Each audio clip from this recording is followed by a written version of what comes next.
أعوذ بالله من الشيطان الرجيم بسم الله الرحمن الرحيم ولا حول ولا قوة إلا بالله العلي العظيم الحمد لله رب العالمين اللهم صل على سيدنا محمد وعلى آله وصحبه أجمعين وارض اللهم عن الخلفاء الراشدين أبي بكر الصديق وعمر بن الخطاب وعثمان بن عفان وعلي بن أبي طالب وعن سائر الصحابة أجمعين وخصوصا منهم الأنصار والمهاجرين وعن التابعين وتابع التابعين ومن تبعهم بإحسان إلى يوم الدين اللهم انفعنا بمحبتهم واحشرنا يا مولانا في زمرتهم ولا تخالفنا اللهم عن نهجهم وعن طريقتهم وسندهم يا أكرم الأكرمين ويا أرحم الراحمين رب اشرح لي صدري ويسر لي أمري واحلل عقدة من لساني يفقه قولي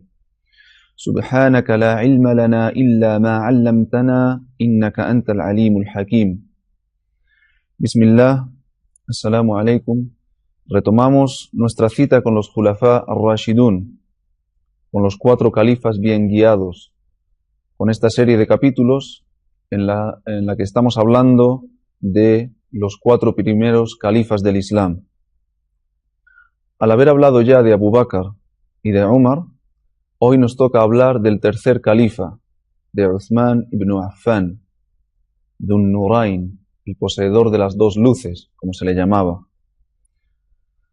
Uthman, radiyallahu anhu, nació 6 años después del suceso del elefante, después del año del elefante, el año en el que nació el profeta sallallahu alaihi wasallam. Por lo tanto, Uthman era 6 años menor que el mensajero de Allah, la paz sea con él. Su nombre completo era Uthman ibn Affan ibn Abil As ibn Umayyah ibn Abdi Shams ibn Abdi Manaf ibn Qusay ibn Kilab ibn Murrah ibn Ka'b ibn Lu'ay ibn Ghalib al-Qurashi.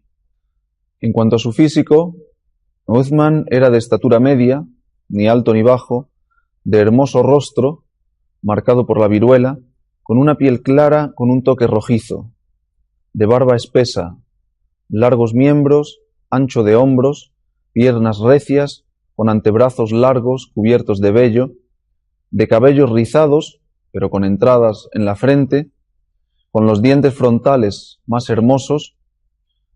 Los rizos le caían por detrás de las orejas y los solía teñir de amarillo. Tenía los dientes reforzados con oro.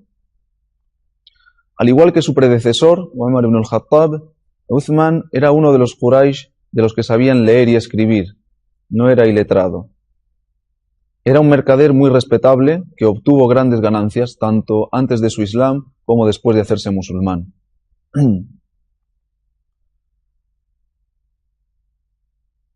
Uthman era el joven más amado por su clan, el clan de los Umayyah. Sabemos que Uthman pertenecía a la tribu de los Quraysh, como acabamos de mencionar, y en la tribu de los Quraysh había diferentes clanes. Su clan era el de los Banu Umayyah, y era entre ellos el joven más respetado y amado por la gente de ese clan. Alabado por todos, era siempre el ejemplo a seguir debido a su buen carácter y a su pudor. Su pudor era una de las cosas que caracterizaba especialmente a Uthman ibn Affan. Era una de sus más notables cualidades, y hablaremos de ello más adelante. Su vergüenza, en el buen sentido de la palabra, su pudor, su hayá en árabe. Era amigo íntimo de Abu Bakr as-Siddiq, y de hecho fue el propio Abu Bakr quien le llamó al Islam, quien le condujo hacia el Islam cuando tenía Uthman 34 años de edad. Ibn Ishaq, el famoso historiador, dice: después de Abu Bakr, Ali y Zayd ibn Haritha, Uthman fue el primero en aceptar el Islam. Por lo tanto, fue el 4.º hombre en hacerse musulmán, el 4.º hombre que aceptó el din del Islam después de que el profeta sallallahu alaihi wasallam empezara a divulgarlo. El primero fue Abu Bakr, por consenso. El segundo fue Ali, su familiar, su primo, que era muy cercano a él, al profeta, la paz sea con él. El tercero fue Zayd ibn Haritha, su ahijado, su hijo adoptivo, y el cuarto fue Uthman ibn Affan. Eran los primeros tiempos del Islam, los primeros años, y como sabemos y como hemos mencionado en las secciones anteriores, tanto en la correspondiente a Abu Bakr como en la correspondiente a Umar, los musulmanes sufrían castigos y torturas por el simple hecho de ser musulmanes y por adorar únicamente a Allah. Eran perseguidos y castigados continuamente. Uthman también fue de los que sufrieron esas penalidades, pero siempre se mantuvo firme en su din. Cuando Uthman ibn Affan se hizo musulmán, su tío paterno, Al-Hakam ibn Abil As ibn Umayyah, lo agarró, lo ató con una cuerda y dijo: ¿acaso quieres abandonar la religión de tus padres y tus antepasados por un din innovador? Por Allah, que no te soltaré hasta que renuncies a lo que te has comprometido. Uthman dijo: por Allah, que no renunciaré ni lo abandonaré hasta la hora, hasta que llegue la hora. Cuando Al-Hakam vio su firmeza en el din, en el Islam, vio que no podía hacer nada y lo dejó marchar. A esto hay que sumar que Uthman estuvo casado con Ruqayya, la hija del mensajero de Allah, sallallahu alaihi wasallam, y Khadija. Ya en Medina, pasado un tiempo, el mensajero de Allah, sallallahu alaihi wasallam, envió una vez a Usama ibn Zayd a casa de Uthman, y esto lo narra el propio Usama, diciendo: el mensajero de Allah, a quien Allah bendiga y conceda paz, me envió a casa de Uthman con un plato de carne para dárselo. Entré y le vi sentado con Ruqayya, que Allah esté complacido con ella. Unas veces miraba al rostro de Ruqayya y otras veces miraba al rostro de Uthman. Cuando regresé, el mensajero de Allah, a quien Allah le bendiga y le conceda paz, me preguntó: ¿entraste en la casa? Dije: sí. Dijo él: ¿has visto alguna vez una pareja más hermosa? Dije yo: no, mensajero de Allah. Debido a las dificultades que estaban sufriendo los musulmanes en esa primera época del Islam en Meca, Uthman decidió emigrar a Abisinia.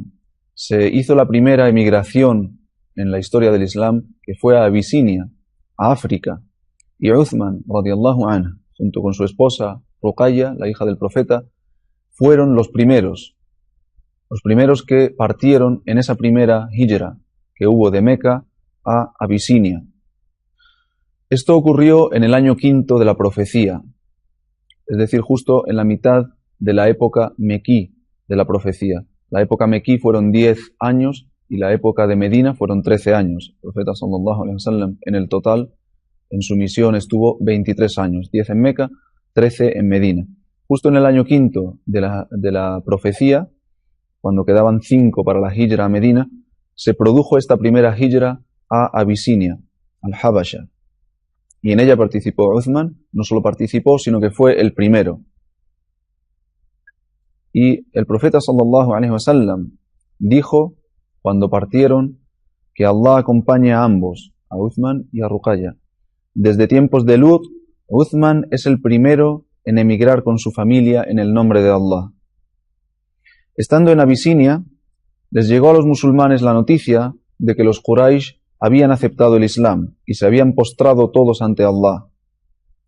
Esta noticia les llegó quizá con cierta exageración y la tomaron como que la gente de Meca en su totalidad se había hecho musulmana y la ciudad de Meca por completo era un sitio totalmente seguro para los musulmanes y que era casi absolutamente una ciudad musulmana.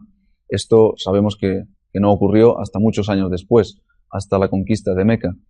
Pero los musulmanes que se encontraban en Abisinia percibieron esa noticia de esta manera y decidieron volver a Medina con el convencimiento de que de volver a Meca con el convencimiento de que Meca era ya un lugar seguro para los musulmanes.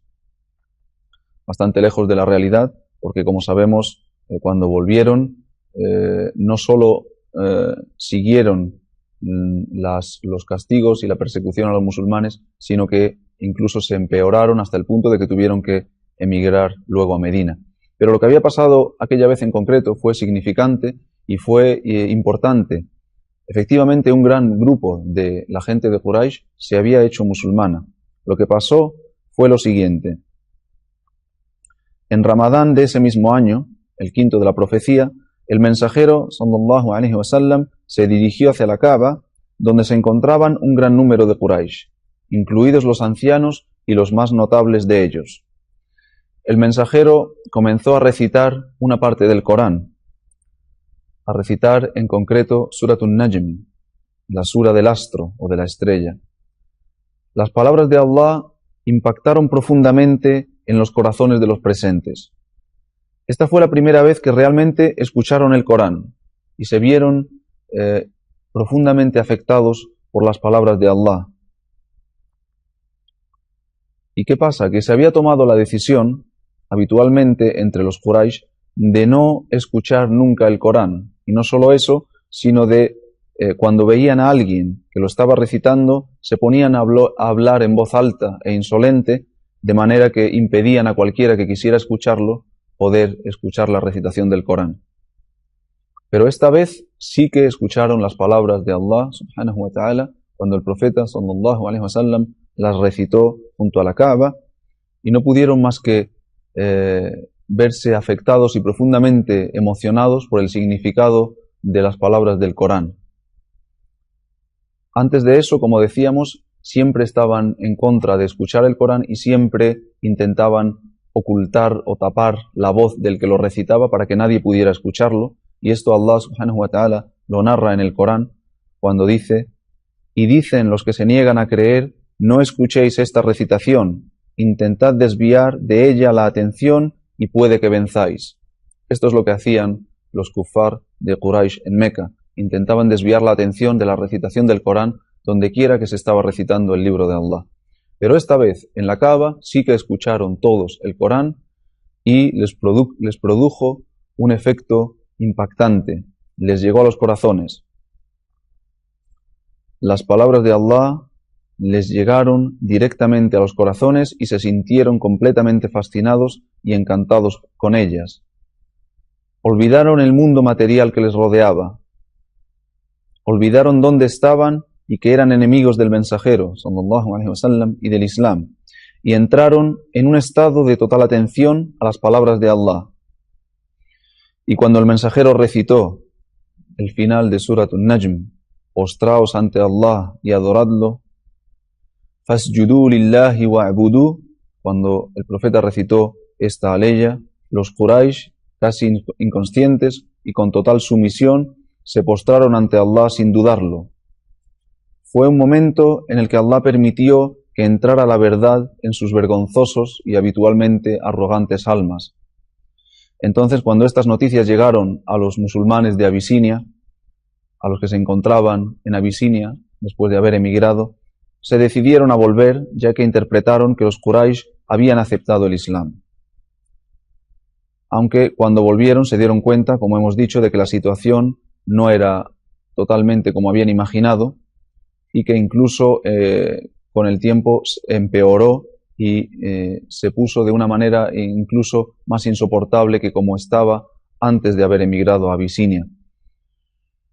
Así que un grupo volvió en una segunda hijra a Al-Habasha, a Abisinia, un grupo aún mayor que el primero, pero entre ellos esta vez no se encontraban Uthman y Ruqayya, que se quedaron en la ciudad de Meca. Pasado un tiempo, el mensajero de Allah, sallallahu alaihi wasallam, ordenó a sus compañeros que emigraran a Medina. Después de las dos hijras a Abisinia, llegó la hijra con mayúscula, la hijra de Meca a Medina, la hijra que ordenó el mensajero de Allah, sallallahu alaihi wasallam, para todos los musulmanes, y que él mismo dio ejemplo, siendo el primero, con su compañero Abu Bakr, en emigrar a Medina. Las cosas siguieron empeorando hasta el punto de que era inviable para los musulmanes seguir viviendo en Meca, y el profeta, la paz sea con él, tomó la decisión de emigrar con toda su comunidad de la ciudad de Meca a la ciudad de Medina. Uthman, por supuesto, como el resto de compañeros, junto con su fiel esposa Ruqayya, emigró también a Medina. El mensajero lo hermanó con Abu Talha ibn Thabit de los Banu Najjar en la ciudad de Medina. Tras un corto espacio de tiempo en su casa, Uthman se compró una casa propia, ya que todas las operaciones comerciales que realizó al llegar a Medina fueron fructíferas. Como hemos dicho, Uthman ibn Affan era un hábil comerciante y tenía éxito en todas sus transacciones comerciales.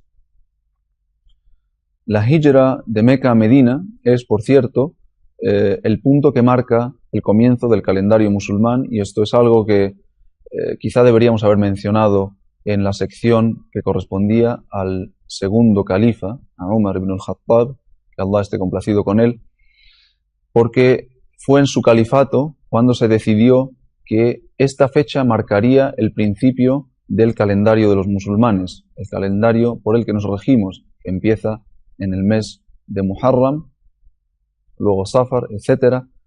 El año 1 de esta era musulmana se marca con el acontecimiento de la hijra, de la emigración de los musulmanes, el profeta sallallahu alaihi wasallam y sus compañeros de Meca a Medina. Y esto lo decidió Umar ibn al-Khattab con el consejo de sus compañeros en la época de su califato. Para que veáis la importancia, la gran importancia que tiene la emigración, la hijra en el camino de Allah.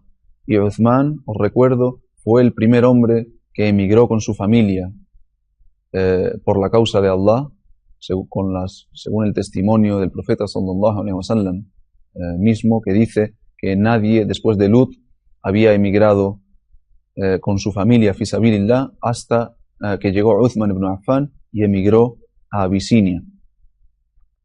Os quiero hablar del pozo de Ruma, que es una de las cosas que hizo Uthman ibn Affan, que es sumamente loable y grandioso lo que hizo en esta ocasión Uthman ibn Affan. Él era conocido por todo lo que gastaba de su dinero y su riqueza personal en el camino de Allah. Era un hombre generoso y un hombre que aportó al din del Islam muchísimas cosas, y entre ellas están las cosas que compró, cómo equipó a varios ejércitos en varias batallas, y la gran riqueza que gastó en el camino de Allah y en el bien y el beneficio de los musulmanes y la umma del Islam.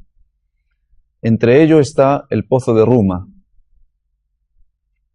Quizá las dos cosas más grandes que hizo Uthman ibn Affan con su riqueza personal, fi sabilillah, en el camino de Allah y en el bien y el beneficio de los musulmanes y la umma del Islam, están el pozo de Ruma y el abastecer al ejército de la dificultad, al ejército de Tabuk. Estas dos cosas son las más importantes y significantes que Uthman ibn Affan hizo con su riqueza personal en el camino de Allah. Comprar el pozo de Ruma para que los musulmanes bebieran agua potable en Medina, y abastecer o pertrechar al ejército de la dificultad, de lo que ya hablaremos más adelante. Pedimos a Allah subhanahu wa ta'ala que le haga estar en el lugar más alto del jardín junto a su amado compañero, el profeta sallallahu alaihi wasallam, y el resto de los sahaba, y nos haga a nosotros estar con ellos en la otra vida, en el jardín. Subhana rabbika rabbil izzati amma yasifun, wa salamun ala al-mursalin, walhamdulillahi rabbil alamin, wassalamu alaikum wa rahmatullahi wa barakatuh. Alhamdulillahi rabbil alamin. اللهم صل على محمد وعلى آله وصحبه أجمعين، وارض اللهم عن الخلفاء الراشدين المرشدين الحنفاء ساداتنا وأئمتنا أبي بكر وعمر وعثمان وعلي، وعن سائر الصحابة أجمعين، وخصوصا منهم الأنصار والمهاجرين، وعن التابعين وتابع التابعين ومن تبعهم بإحسان إلى يوم الدين. اللهم انفعنا بمحبتهم واحشرنا يا مولانا في زمرتهم، ولا تخالفنا اللهم عن نهجهم وعن طريقتهم وسندهم يا أكرم الأكرمين ويا أرحم الراحمين. رب اشرح لي صدري ويسر لي أمري واحلل عقدة من لساني يفقه قولي. سبحانك لا علم لنا إلا ما علمتنا إنك أنت العليم الحكيم. Bismillahirrahmanirrahim. Assalamu alaikum wa rahmatullah. Seguimos con nuestra cita con los 4 primeros califas del Islam. Estamos hablando, como sabemos, del tercero de los califas, de Uthman ibn Affan, radiyallahu anhu. Después de haber hablado del primero, Abu Bakr as-Siddiq, y de su sucesor, Umar ibn al-Khattab, el segundo califa, hablamos ahora del tercero de los nobles califas de la primera época del Islam. Estamos en esta serie de capítulos de los 4 califas rectamente guiados, que son Abu Bakr, Umar, Uthman y Ali. Nos toca hablar de Uthman. Hemos hablado de él la semana pasada en el primer capítulo. Estamos ahora en el segundo capítulo correspondiente a Uthman ibn Affan. Ya mencionamos su juventud, su época previa al Islam, cómo se hizo musulmán, cómo emigró con su esposa Ruqayya, la hija del mensajero, a Abisinia en la primera hijra que se hizo en la historia del Islam. Luego cómo vivió en Meca, cómo gastó de su dinero, cómo emigró a Medina con el profeta, la paz sea con él, cómo siguió gastando de su riqueza personal en el camino de Allah.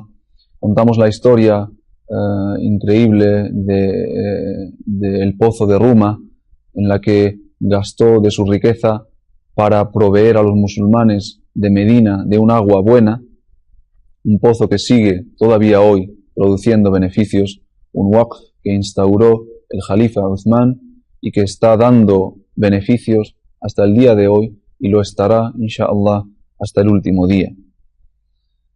Seguimos hablando de la vida de Uthman. Llegó la batalla de Badr, la primera batalla en la que los musulmanes se enfrentaron a los kuffar de Meca, a los Quraysh, el 17 de Ramadán. En esa batalla de Badr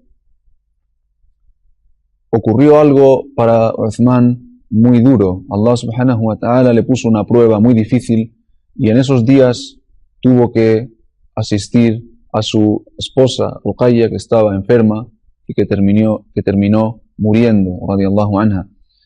Por lo tanto, pidió permiso al mensajero de Allah para quedarse en Medina junto a su esposa y no asistir a la batalla de Badr. Por supuesto, el mensajero, sallallahu alaihi wasallam, le concedió permiso para no asistir a la batalla y no luchar, aunque le prometió que en caso de ganar, él obtendría su parte del botín, como el resto de combatientes, y se le consideraría uno más de los guerreros de la batalla de Badr. Por lo tanto, Uthman ibn Affan es uno de la gente de Badr, es de Ahl Badr, es uno de los hombres de Badr, aunque no asistiera físicamente a la batalla debido a la grave enfermedad de su mujer Ruqayya, que Allah esté complacido con ella.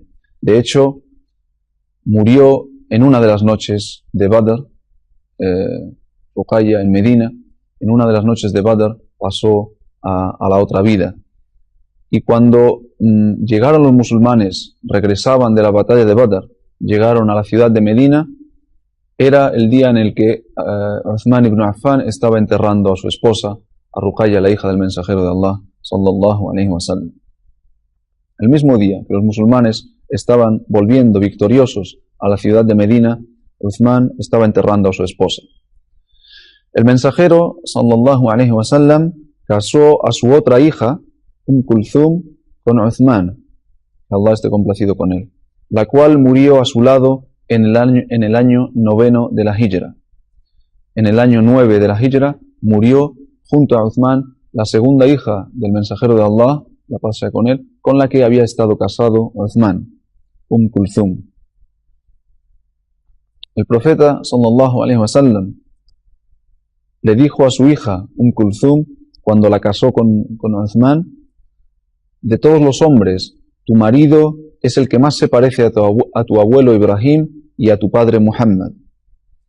A partir de ese momento se le conocería a Uthman como Dhun Nurayn, el poseedor de dos luces, es decir, Ruqayya y Kulthum, las dos hijas del profeta, sallallahu alaihi wasallam. el poseedor de dos luces. Hussein al-Ju'fi dijo: ¿sabéis por qué a Uthman se le llamaba el poseedor de dos luces? Porque aparte de Uthman, y desde que Allah creó a Adam y hasta que llegue la hora, nadie ha estado unido, nadie ha estado casado, ni lo estará con dos hijas de un profeta. Esta es la razón de que le llamaran Dhun Nurayn, el poseedor de dos luces. Preguntaron a Ali ibn Abi Talib qué pensaba de Uthman y dijo: es un hombre al que en la asamblea más elevada, al Mala'ul A'la, la de los ángeles, se le conoce como el poseedor de dos luces. Fue el yerno del mensajero de Allah, sallallahu alaihi wasallam, con dos de sus hijas. Continuaron las batallas entre los musulmanes y los Quraysh, en las que Uthman participó siempre, de forma activa, con su espada y con su dinero, pertrechando a aquellos que no tenían, y llegó la conquista de Meca, en la que Uthman pudo visitar a su familia y se dio cuenta de que habían cambiado la visión que tenían acerca del Islam, y que no sentían ese odio y animadversión previa, y terminaron aceptando el Islam. Fue al poco tiempo de volver de la conquista de Meca cuando murió su mujer Kulthum. Cuando esta segunda hija murió, Kulthum, el mensajero sallallahu alaihi wasallam dijo: hay que casar a Uthman. Si yo tuviese una tercera hija, le casaría con ella, y siempre que lo he casado ha sido por una revelación de Allah. También dijo en otra ocasión: si tuviese 40 hijas, las casaría contigo, una tras otra, hasta que no quedase ninguna. Esto es muestra del gran aprecio que tenía el mensajero de Allah, la paz sea con él, por Uthman ibn Affan. Y hay muchas otras muestras y transmisiones de hadices correctos, sahih, en los que el mensajero sallallahu alaihi wasallam declara con toda claridad y explicitud el aprecio que tenía por Uthman ibn Affan. El mensajero de Allah elogió a Uthman en numerosas ocasiones, como cuando dijo: de todos mis compañeros, Uthman es el que más se parece a mí en carácter. Y en otra ocasión dijo: todo profeta tiene un compañero especial en el jardín, en el Jannah. Mi compañero especial en el jardín será Uthman. El Imam Suyuti, rahimahullah, el autor del conocido libro La historia de los Khulafa, la historia de los califas, que narra la historia de gran parte de los califas, de todos los califas hasta su tiempo, hasta el tiempo de Suyuti, y empezando por los 4 califas rectamente guiados, de los cuales estamos hablando.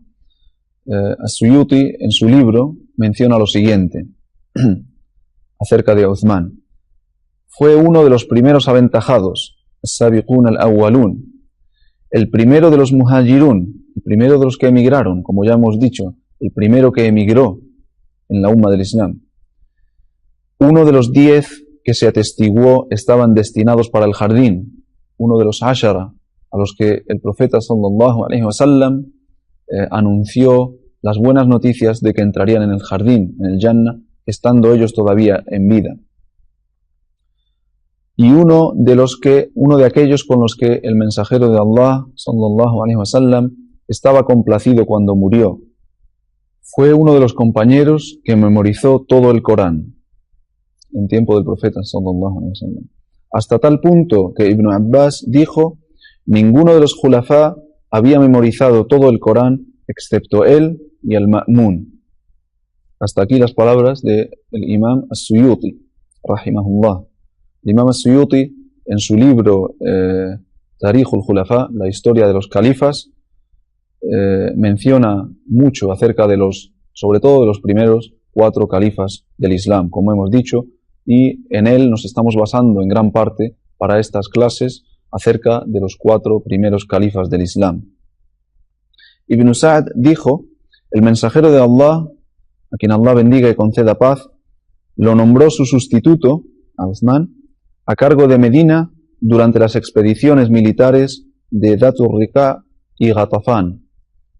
Durante estas dos expediciones, Uthman se quedó en Medina como representante del mensajero de Allah, sallallahu alaihi wasallam. Y esto muestra también la gran estima que le tenía el profeta y el gran aprecio que le tenía y cómo confiaba enormemente en Uthman ibn Affan.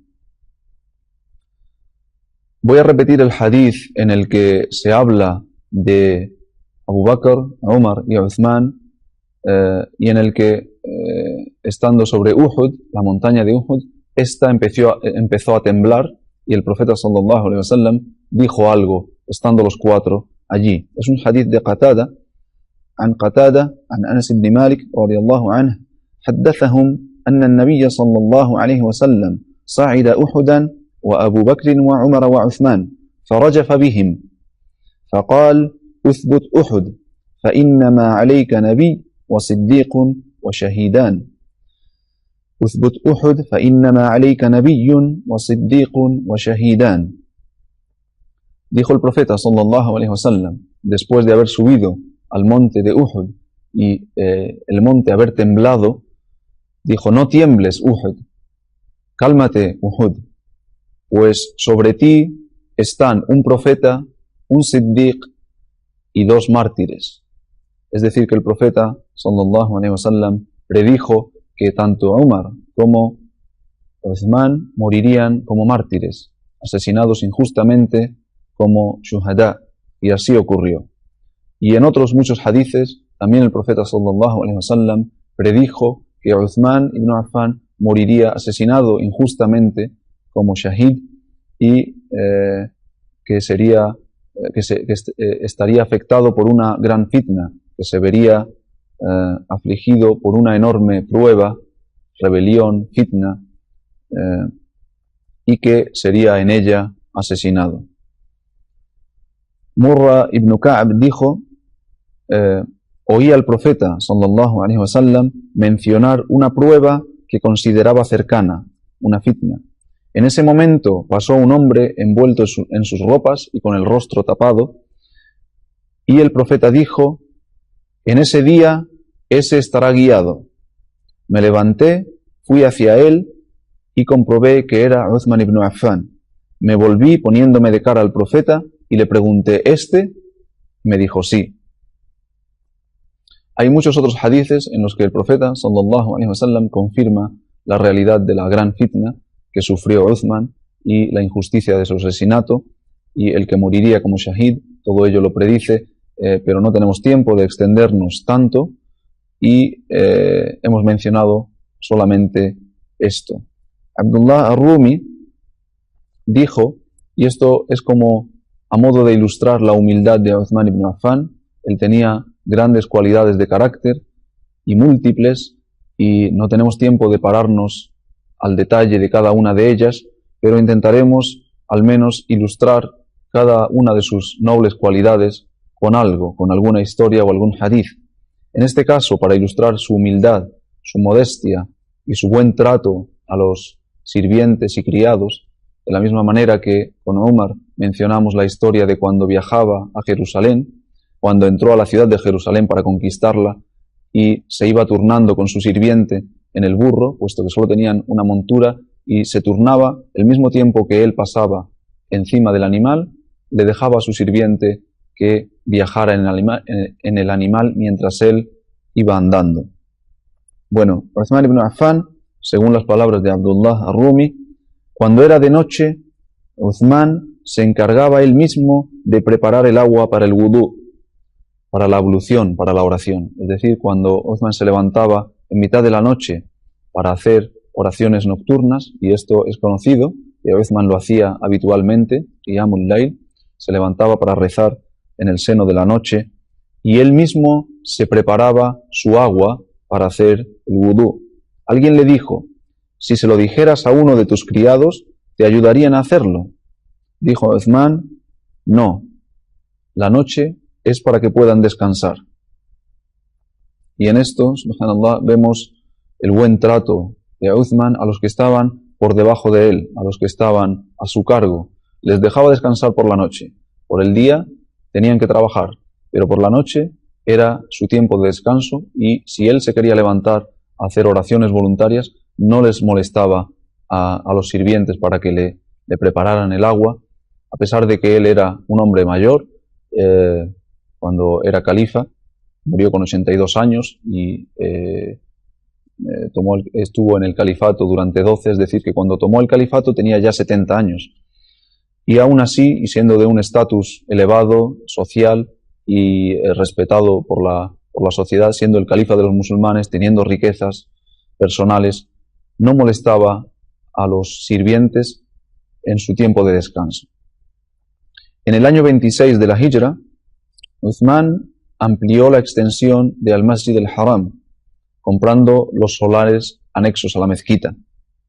De esta manera llegamos a la batalla de Tabuk, la última batalla en la que participó el mensajero de Allah, sallallahu alaihi wasallam, la conocida como la batalla de la dificultad. Esta batalla, o mejor dicho, esta expedición, ya que no llegó a entablarse combate, la expedición de Tabuk, o de la dificultad, también se le llama así, surge cuando llegan noticias al mensajero de Allah de que los romanos o los bizantinos estaban preparándose para atacar Medina. El mensajero de Allah, sallallahu alaihi wasallam, tomó entonces la decisión de salir a su encuentro y alejar la batalla lo máximo posible de la ciudad de Medina. El mensajero exhortó a los musulmanes a tomar parte en la batalla. Era una batalla dura contra los casi invencibles romanos, en la que había que atravesar todo el desierto en el arduo y caluroso verano, y el mensajero, la paz sea con él, pidió ayuda a los musulmanes para pertrechar al ejército, diciendo: ¿quién va a gastar de su riqueza por la causa de Allah?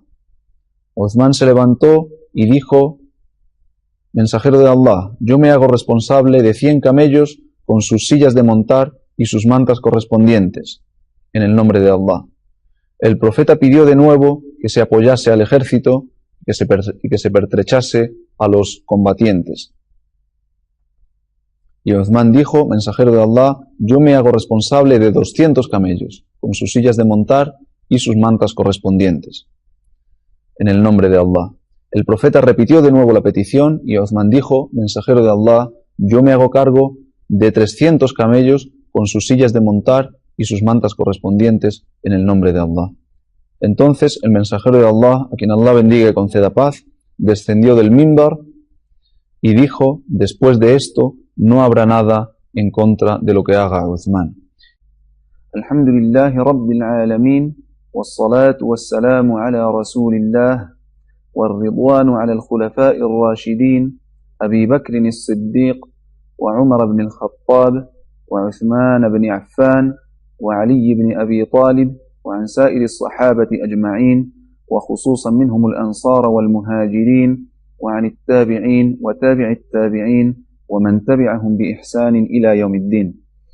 اللهم انفعنا بمحبتهم واحشرنا يا مولانا في زمرتهم ولا تخالفنا اللهم عن نهجهم وعن طريقتهم وسندهم يا أرحم الراحمين ويا أكرم الأكرمين.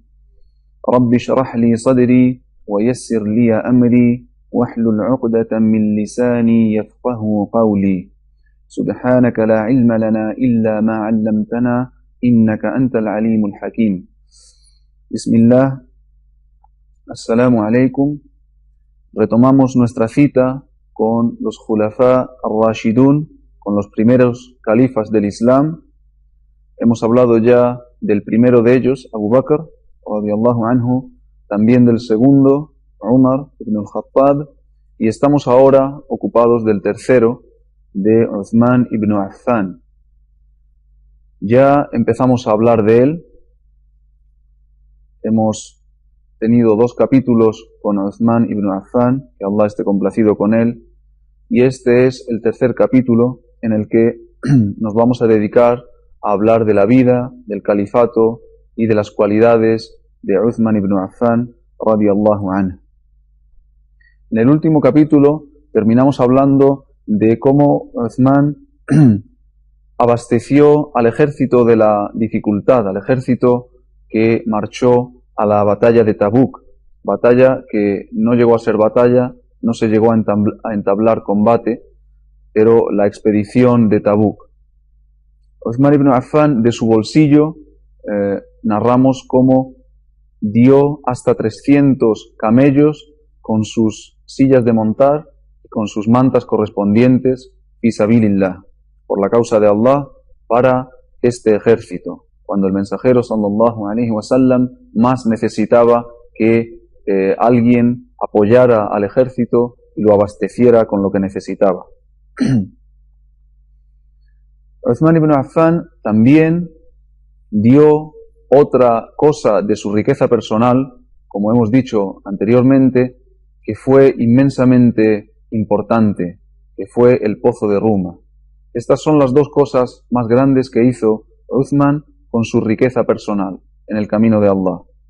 Abastecer al ejército de la dificultad cuando el mensajero pidió ayuda para ello y conseguir el pozo de Ruma para los musulmanes. Abu Huraira dijo: Uthman compró el jardín al profeta sallallahu alaihi wasallam en dos ocasiones, cuando consiguió el pozo de Ruma y cuando abasteció al ejército de la dificultad. En cuanto al ejército de la dificultad, ya hemos hablado de ello, de todas las monturas que Uthman dio para los soldados musulmanes en esa ocasión. También dio dinero. Hay una narración de Anas ibn Malik, que Allah esté complacido con él, en la que dice: Uthman fue al profeta sallallahu alaihi wasallam el día que buscaba apoyo para el ejército de la dificultad y puso en su regazo 1000 dinares. El mensajero de Allah, a quien Allah bendiga y conceda paz, se puso a tocarlos al tiempo que dijo 2 veces: tras este día nada de lo que haga Uthman le causará daño alguno.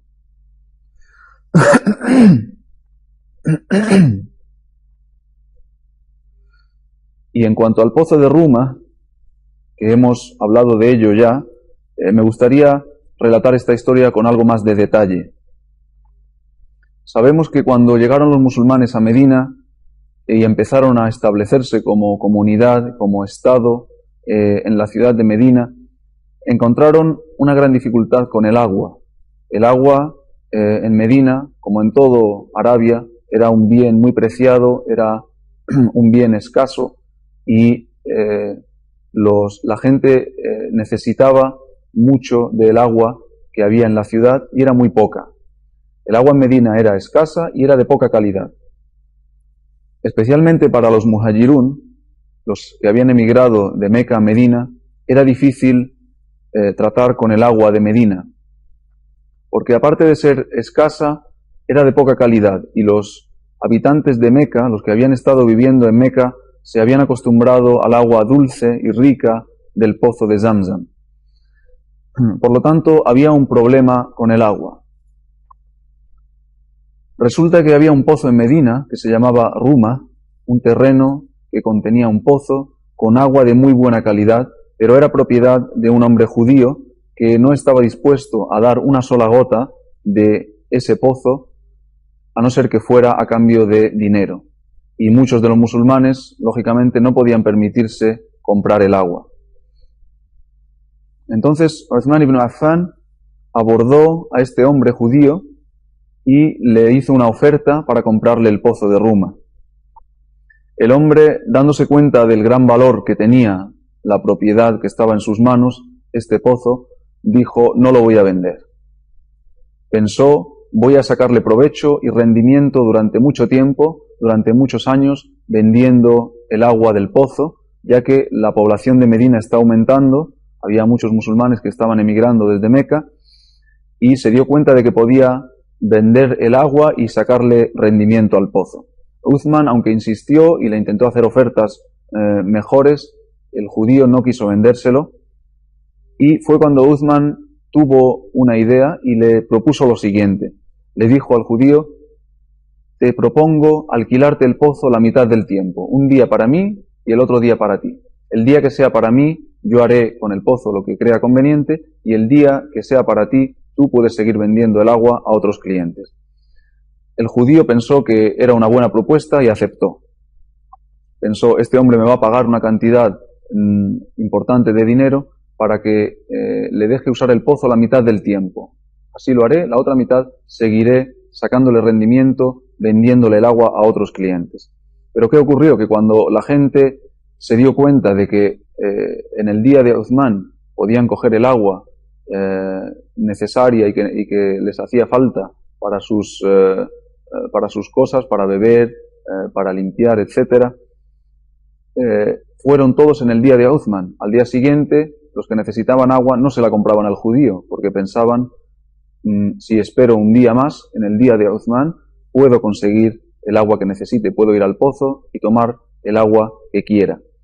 Por lo tanto, el judío se quedó sin clientes y fue rápidamente a Uthman, dándose cuenta de que la operación que había hecho no le resultó fructífera ni beneficiosa, y le dijo: Uthman, me has arruinado el negocio, no tiene futuro, así que cómprame el pozo y quédatelo. Uthman le ofreció una cantidad que el judío aceptó, y así pasó el pozo de Ruma y el terreno de Ruma a ser propiedad de Uthman ibn Affan, que Allah esté complacido con él.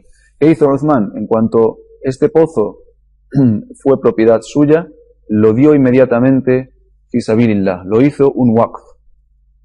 Un waqf es algo que se da para Allah y que no puede venderse ni transferirse ya nunca. Se queda parado, como su propio nombre indica, waqf, queda parado hasta el Yawm al-Qiyamah.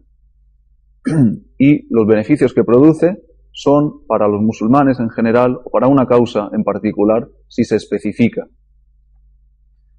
Por ejemplo, en los tiempos grandiosos de las grandes civilizaciones musulmanas hubo awqaf, que es el plural de waqf, para cosas tan inverosímiles como las cigüeñas. En la ciudad de Rabat o la ciudad de Fez, en Marruecos, ambas, había awqaf destinados o cuyos beneficios eran destinados para el cuidado de los nidos de las cigüeñas.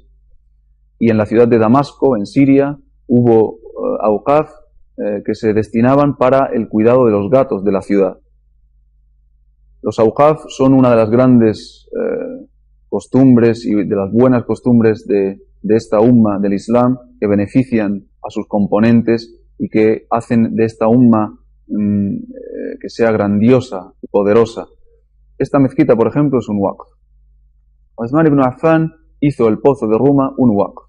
Y esta historia es un ejemplo de cómo la buena intención de un hombre puede llegar a causar un beneficio y un impacto y un efecto extraordinarios durante no solo su vida, sino durante muchísimos siglos, inshallah, hasta el fin de los tiempos. Sigo contando la historia. ¿Qué pasó cuando durante el tiempo de Uthman y durante el tiempo del profeta sallallahu alaihi wasallam la gente se benefició del agua del pozo de Ruma, del waqf de Uthman? Después de la muerte del profeta también, los khulafá mantuvieron y preservaron ese terreno, y se siguió preservando y cuidando el terreno de Ruma hasta el califato otomano. Los otomanos, el califato otomano, recuerdo que cayó solamente el siglo pasado, 1923. Los otomanos también cuidaron con mucho cariño el pozo y el terreno de Uthman ibn Affan a las afueras de Medina. Este terreno está a unos 3 kilómetros de la mezquita del profeta, a pasear con él, es decir, inmediatamente a las afueras de la ciudad de Medina. Lo cuidaron, plantaron más palmeras, y todo el beneficio que producían los dátiles de las palmeras se daban a los pobres y los huérfanos de la umma y se reinvertía en el cuidado del terreno.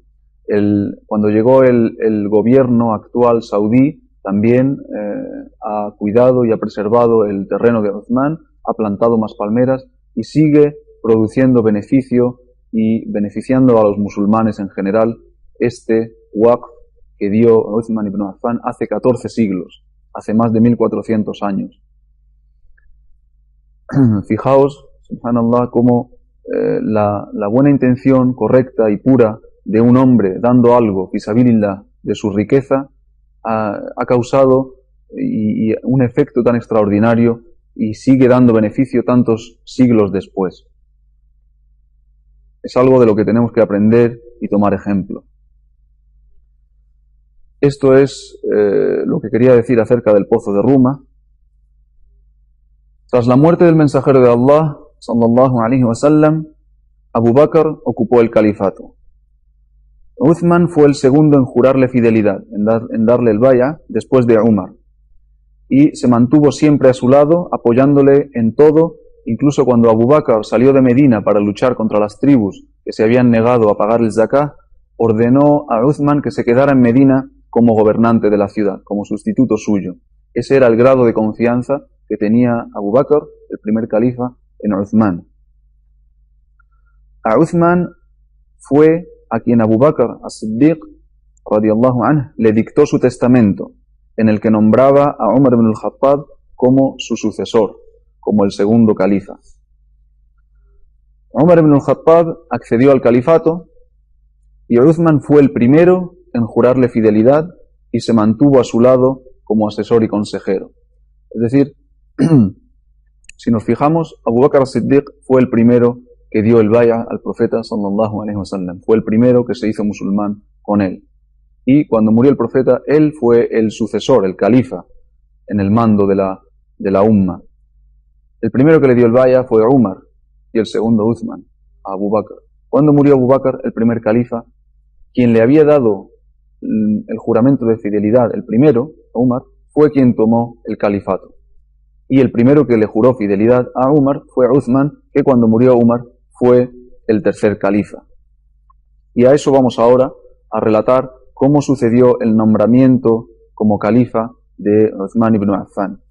Cuando Umar fue apuñalado, transcurrieron unos días, un tiempo antes de que muriera, y en ese tiempo Umar ibn al-Khattab, que Allah esté complacido con él, nombró un consejo de 6 personas para que decidieran quién sería el siguiente califa. Umar dijo, antes de morir, si no dejo un sucesor, estaré siguiendo la sunna del mensajero de Allah. Si dejo un sucesor, estaré siguiendo la sunna de Abu Bakr as-Siddiq. Así que se decidió a no hacer ni una cosa ni la otra. Y lo que hizo fue nombrar un consejo de 6 personas, que eran aquellas con las que el mensajero, sallallahu alaihi wasallam, estaba contento y satisfecho cuando murió. Eran 6 de aquellos a los que se les había anunciado el Jannah, el jardín, estando todavía ellos vivos.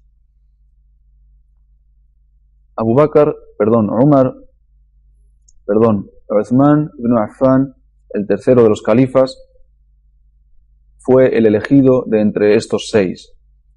Umar dejó un consejo de 6 personas para que decidieran quién sería el siguiente califa, y lo hizo diciendo, si no dejo a un califa específico, ya hubo quien no lo hizo, es decir, el profeta sallallahu alaihi wasallam, aunque dio indicaciones de que debía ser Abu Bakr.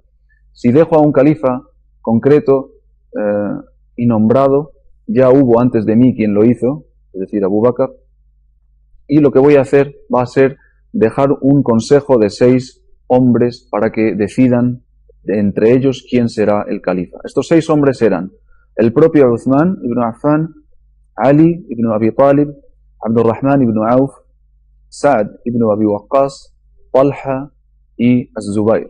Y también dejó a su hijo, Ibn Umar, dijo que estuviera presente en las deliberaciones de este consejo de 6 hombres, aunque no tendría derecho a acceder al califato. Es decir, dijo que su hijo, Ibn Umar, participara en la decisión, pero sin tener derecho a poder ser califa. Y así dejó claro que el mando en Islam no es una monarquía o no es una forma de gobierno por transmisión hereditaria, y dejó claro que no daba preferencia a sus familiares, no daba posibilidad siquiera de que su hijo pudiera ser el siguiente califa, el siguiente líder de la umma del Islam, sino que debía ser uno de estos 6 hombres: Uthman, Ali, Abdurrahman ibn Auf, Sa'd ibn Abi Waqqas, Talha o Az-Zubayr. Por supuesto, sabemos que de las deliberaciones que tuvieron lugar en esos días, la conclusión y la decisión final fue que el califa sería Uthman. ¿Cómo se dirimió esa situación? Hay varias narraciones y varias transmisiones que relatan cómo ocurrió eso. Abdurrahman ibn Auf, que fue quien tomó el liderazgo de forma natural y aceptada por los demás, de hacer de moderador o de hacer de líder en esas discusiones o deliberaciones, Abdurrahman dice: le dije a Uthman en privado, si no te juro fidelidad a ti, ¿a quién sugieres que lo haga? Dijo: a Ali. Fui entonces a ver a Ali y le dije, si no te juro fidelidad a ti, ¿a quién sugieres que lo haga? Y dijo: a Uthman. Luego hizo llamar a Zubair y le dijo, si no te juro fidelidad a ti, ¿a quién sugieres que lo haga? Dijo: a Ali o a Uthman. Luego llamó a Sa'd y le dijo, ¿a quién sugieres? Porque en lo que a ti y a mí respecta, no lo queremos, no queremos el califato. Y sobreentendemos que Talha también se había retirado ya. Y dijo Sa'd, yo sugiero a Uthman. Luego Abdurrahman pidió consejo a los notables y vio que la mayoría estaba a favor de Uthman. Es decir, que por descarte se fueron retirando estos 6 hombres. Primero se retiraron Az-Zubair, Talha, Sa'd ibn Abi Waqqas y quedaron Uthman, Ali y Abdurrahman ibn Auf. Esto es otra transmisión que dice que cuando quedaron estos 3, Abdurrahman preguntó a Ali a quién elegiría si no fuera él el califa. Ali dijo Uthman, Uthman dijo Ali, y ninguno de los dos dijo Abdurrahman. Entonces Abdurrahman se retiró también y quedaron solo Uthman y Ali. Y la mayor parte de la gente, de los sahaba, quedaban muchos sahaba de peso todavía, de la gente de Badr, de la gente de Uhud, entre los habitantes de esta comunidad de Medina, después de la muerte de Umar. La gran mayoría de ellos estaban de acuerdo en que el más apropiado era Uthman. Por lo tanto, Uthman ibn Affan fue quien fue nombrado siguiente califa, tercer califa del Islam. Ibn Taymiyyah cita las palabras del Imam Ahmad en las que dice: la gente no estuvo de acuerdo en un juramento de fidelidad como lo estuvieron en jurarle fidelidad a Uthman ibn Affan. Los musulmanes lo nombraron después de haber estado consultándose entre ellos durante 3 días, puesto que es lo que había dicho Umar, que no tardaran más de 3 días en decidirse. Sigue diciendo Ibn Taymiyyah: estaban de acuerdo en armonía y amor mutuo, todos aferrados a la cuerda de Allah. Y Ibn Mas'ud dijo: hemos entregado la autoridad al mejor de los que quedaban. Esto cuando se nombró califa a Uthman y se le juró fidelidad. Ibn Mas'ud dijo: hemos entregado la autoridad al mejor de los que quedaban entre nosotros y no hemos sido negligentes. Y hasta aquí este tercer capítulo acerca de Uthman, en el que hemos visto cómo se le nombró califa, y en el siguiente capítulo seguiremos hablando de la vida y el califato del tercero de los califas, Uthman ibn Affan. Que Allah esté complacido con él y que Allah nos haga reunirnos en el Jannah con él, con el resto de Sahaba y con el Profeta sallallahu alaihi wasallam. Subhana rabbika rabbil izzati amma yasifun wa salamun ala al-mursalin walhamdulillahi rabbil alamin. Wassalamu alaikum.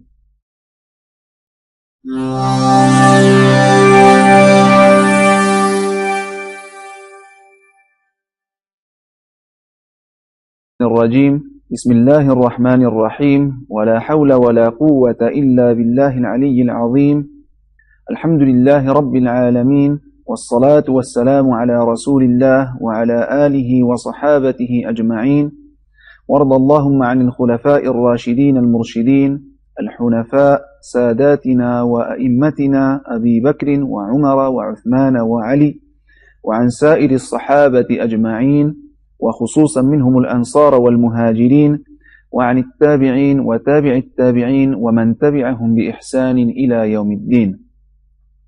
اللهم انفعنا بمحبتهم واحشرنا يا مولانا في زمرتهم ولا تخالفنا اللهم عن نهجهم وعن طريقتهم وسندهم يا أكرم الأكرمين ويا أرحم الراحمين. رب اشرح لي صدري ويسر لي أمري واحلل عقدة من لساني يفقه قولي. سبحانك لا علم لنا إلا ما علمتنا إنك أنت العليم الحكيم. بسم الله الرحمن الرحيم. Assalamu alaikum. Volvemos a nuestra cita con los primeros califas del Islam. Estamos hablando todavía de Uthman ibn Affan, el tercero de los califas, radiyallahu anhu, que Allah esté complacido con él. Y me gustaría hablar ahora de su mushaf. su copia del Corán. Uthman fue el responsable de hacer una copia de las páginas que existían hasta ese momento del Corán, que había ordenado recopilar Abu Bakr, si recordáis, y por eso el mushaf que hoy día tenemos en nuestras casas, en nuestras mezquitas, se le llama al-mushaf al-Uthmani, el mushaf de Uthman. Y siguiendo la trayectoria de las páginas del Corán que hemos estado ya siguiendo, me gusta hacer este estudio paralelo a la vez que seguimos las vidas de los primeros califas del Islam, seguimos la trayectoria, el proceso de cómo se recopiló el Corán, cómo se recopilaron las páginas del Corán y se hizo el libro que hoy conocemos como mushaf. El Corán en sí no es este libro, no es el libro que tocamos y las páginas que pasamos.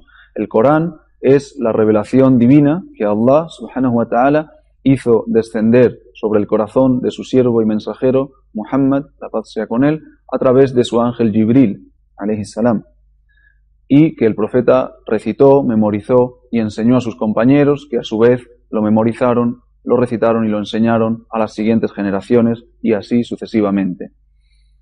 Pero este libro, el mushaf, ha desempeñado una labor, una función extremadamente importante para preservar la integridad del Corán y para servir como herramienta de enseñanza, de apoyo, de referencia a todos los musulmanes durante todos los siglos desde el comienzo del Islam.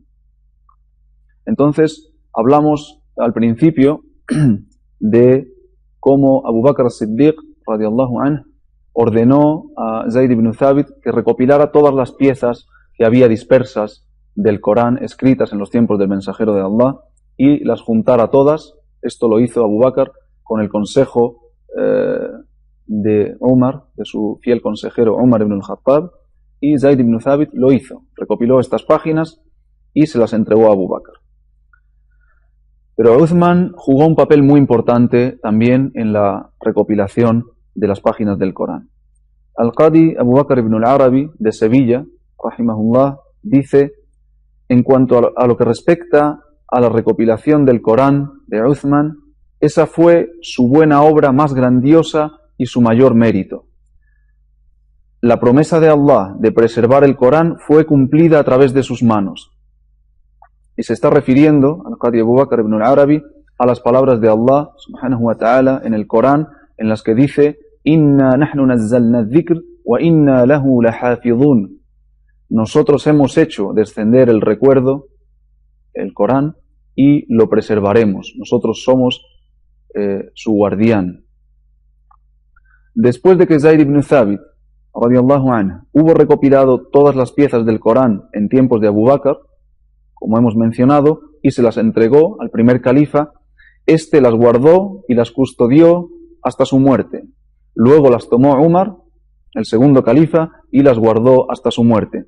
Luego estuvieron en la casa de Hafsa, la hija de Umar, en la época del califato de Uthman, mientras la expansión del Islam seguía alcanzando nuevos territorios. Y Uthman ibn Affan, durante los primeros años de su califato, no hizo nada con respecto a las páginas del Corán y no se las pidió a Hafsa bint Umar. Como signo de humildad y para no caer en la arrogancia o en el uso excesivo de su poder como califa, no quiso mostrar prepotencia ante una de las esposas del profeta sallallahu alaihi wasallam y la hija de Umar ibn al-Khattab, el segundo de los califas, pidiéndole la custodia de las páginas del Corán, y las dejó con ella hasta que fue necesario pedírselas. ¿Qué ocurrió? ¿Cuál fue el detonante o el motivo para que Uthman ordenara hacer el mushaf y tuviera, por lo tanto, que pedirle las páginas a Hafsa? Bien, Hudayfa ibn al-Yaman, uno de los compañeros de los Sahaba, el custodio del secreto del mensajero de Allah, como se le conocía, escuchó una aleya que estaba siendo recitada con un fallo grave en un territorio muy lejano a Arabia, en lo que hoy día puede ser Kazajistán, en uno de los territorios de la antigua Unión Soviética, que hasta allí llegó el Islam en tiempos de Uthman ibn Affan. Fijaos con qué rapidez tan estrepitosa se estaba extendiendo el Islam por el mundo. Y estaba llegando a países nuevos, territorios, provincias donde no se hablaba árabe, donde muchísima gente, miles de personas entraban en el din y estaban aprendiendo el din del Islam y la recitación del Corán. Por lo tanto, muchas culturas nuevas al din estaban adoptando el Islam y a la vez en tantas batallas muchos huffaz, muchos de los compañeros que habían memorizado el libro de Allah estaban perdiendo la vida. En esta batalla en concreto, en Kazajistán, dos de los soldados musulmanes estaban manteniendo una conversación, una discusión acerca de una ley. En esta batalla se juntaron un ejército de musulmanes que venía de Siria y otro que venía de Irak y se unieron para esta conquista en concreto, y uno de los soldados que venía de Irak y otro de los que venía de Siria estaban manteniendo una discusión acerca de una ley que era wa atimmul hajja wal umrata lillah. Uno decía que era así, como es correctamente, y el otro decía que era wa atimmul hajja wal umrata lil bayt. Completad la peregrinación y la umra a la casa, decía uno, a la casa de Allah, y el otro la recitaba correctamente, completad el hajj y la umra para Allah o por Allah. Cuando Hudayfa ibn al-Yaman escuchó esta discusión, lo que hizo fue que inmediatamente cogió su caballo y partió hacia Medina. Llegó a la presencia de Uthman ibn Affan y le dijo: socorre a esta umma antes de que caigan en una divergencia como la de los judíos y los cristianos. ¿Y qué hizo Uthman ibn Affan? Mandó a alguien a casa de Hafsa para que le pidiera las hojas y Hafsa se las envió. Entonces Uthman llamó a Zayd ibn Thabit, el mismo hombre que había estado encargado en tiempos del profeta, la paz sea con él, y en tiempos de Abu Bakr, y le encargó que se hiciera responsable de esta copia del Corán. Una tarea importantísima la que desempeñó este sahabi, Zayd ibn Thabit. 3 veces le encargaron proteger y guardar el Corán. Primero el profeta, sallallahu alaihi wasallam, cuando le hizo uno de los escribanos del Corán en su época y le hizo escribir la revelación según le iba siendo revelada al mensajero de Allah, sallallahu alaihi wasallam. Luego Abu Bakr, con el consejo de Umar, le ordenó que recopilara todas las piezas, y ahora por 3ª vez Uthman ibn Affan le encomendó que se hiciera responsable de la copia del Corán, del Mushaf, de escribir todas estas hojas que había recopilado en tiempos de Abu Bakr y hacerlas un libro. Uthman formó un consejo de hombres liderado, como digo, por Zayd ibn Thabit, y les encomendó que escribieran varias copias de estas páginas. Lo revisaron y lo corrigieron todo con mucho rigor, con mucho escrúpulo y muy estrictamente. Luego Uthman mandó a cada región una copia. Cuando se hubo escrito este mushaf, varias copias del Corán, después de haberlo revisado muy rigurosamente y estrictamente, Uthman mandó una copia a cada una de las regiones del califato. Una a Kufa, otra a Basora, otra al Sham, a la zona de Siria, Jordania, Palestina, otra a Meca, otra al Yemen, otra a Bahrain, etc. Y con cada copia mandó a un recitador. Y esto es extremadamente importante, porque el conocimiento debe pasarse por transmisión humana, no se pasa por los libros. No es suficiente el libro, sino que es necesario también un maestro. El conocimiento se toma de los hombres. El ilm está encerrado en los libros, pero la llave para acceder a ellos la tienen los ulama. Uthman dejó aparte 2 copias en Medina, una para el común de la gente y otra para el califa, para él, que era la que estaba leyendo en el momento en el que fue asesinado. Y vamos a llegar así a su asesinato, a la muerte de Uthman ibn Affan. Su asesinato fue una injusticia y fue predicha por el profeta sallallahu alaihi wasallam en varias ocasiones. El profeta, la paz sea con él, ya predijo que Uthman iba a ser matado injustamente. En los tiempos del mensajero de Allah, en sus últimos momentos de vida, antes de morir, pidió ver en privado a Uthman.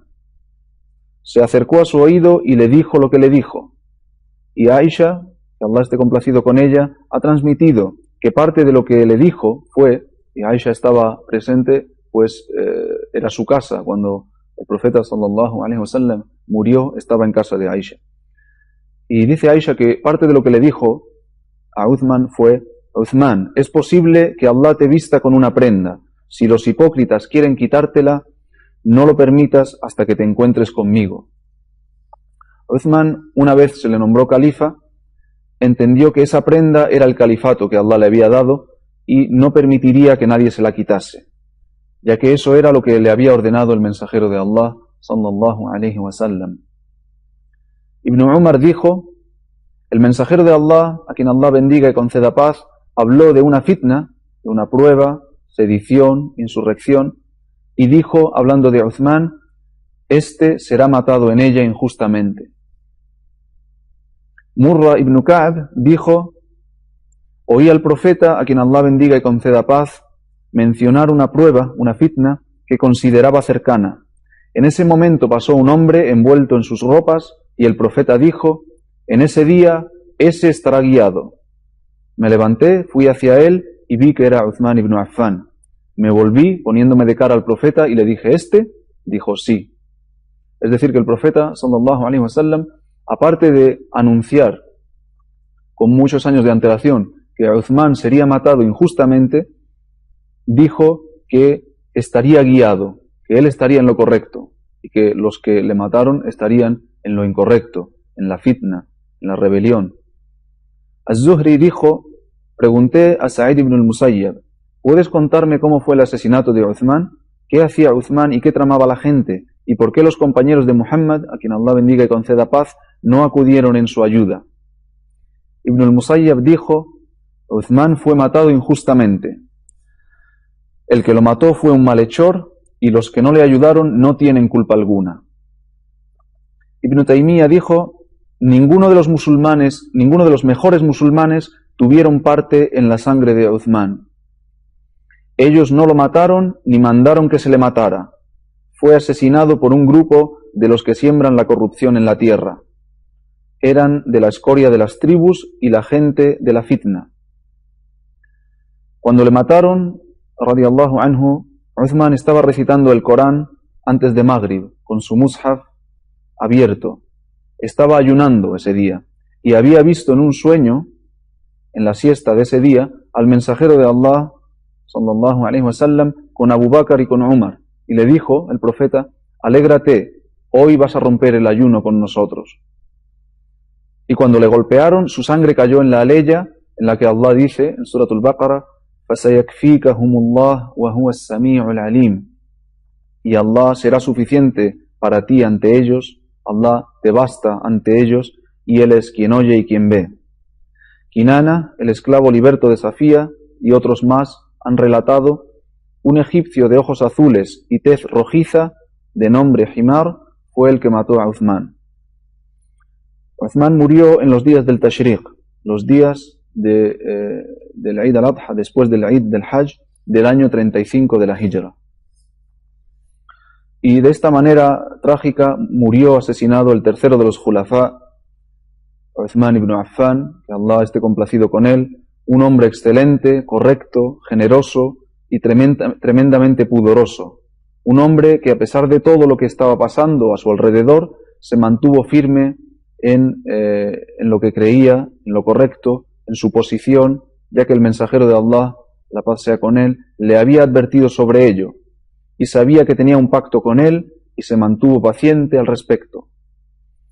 Aquel sobre quien dijo el mensajero de Allah, sallallahu alaihi wasallam: cuando uno de los ángeles estaba conmigo, Uthman pasó a mi lado, y el ángel dijo: he ahí un mártir, un shahid, que será asesinado por su propia gente.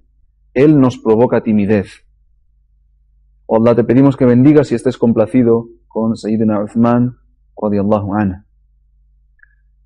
Y así acabó la vida de Uthman ibn Affan cuando tenía 82 años, en el año 35 de la Hijra. Y por mencionar algunas cosas más de sus cualidades, sus méritos y el gran estatus que tenía Uthman ibn Affan, me gustaría decir que a través de él se han narrado 146 hadices. 146 hadices del mensajero de Allah, a quien Allah bendiga y conceda paz. De todos los compañeros se dice que Uthman era el que mejor conocía los ritos de la peregrinación, los manasik del Hajj, y después de él Ibn Umar. Ibn Umar, radiyallahu anhu, dijo: el mensajero de Allah, a quien Allah bendiga y conceda paz, dijo: en Uthman encontramos un parecido con nuestro padre Ibrahim.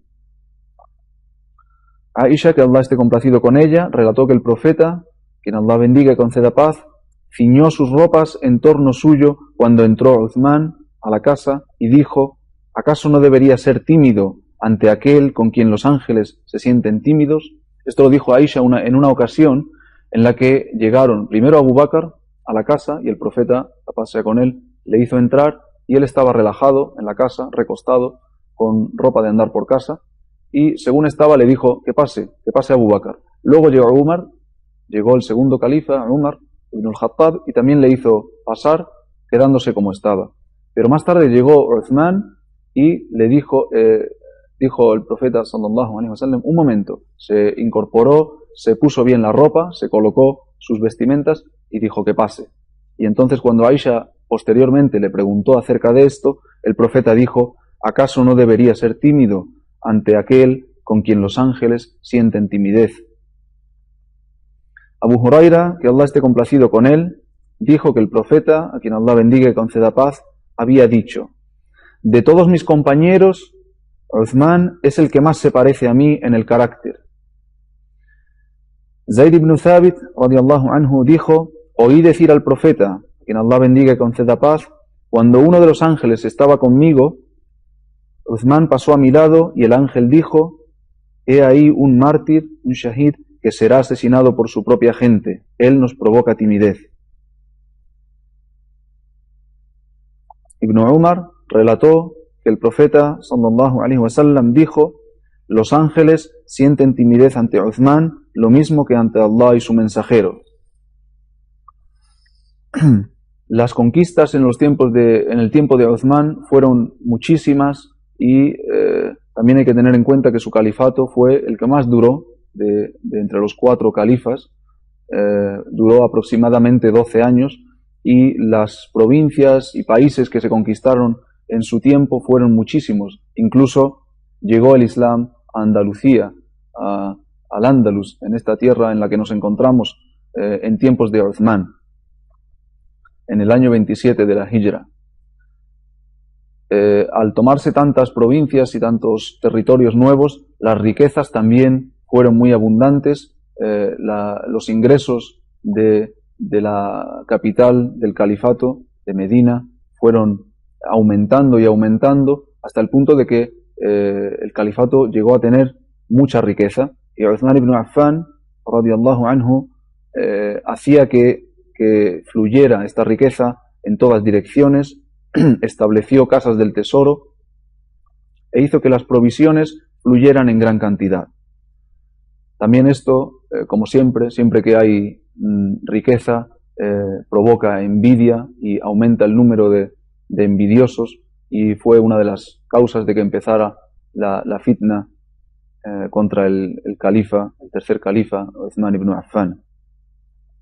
Es extremadamente importante que estudiemos la vida de los primeros musulmanes, especialmente de los khulafá, y que nos beneficiemos de ello. Todo lo que contienen sus vidas y sus califatos es beneficio, y debemos saber lo que ocurrió en el primer tiempo, en el tiempo del Salaf as-Salih, y estudiarlo y coger beneficio y tomar ejemplo de estos grandes hombres. Que Allah nos haga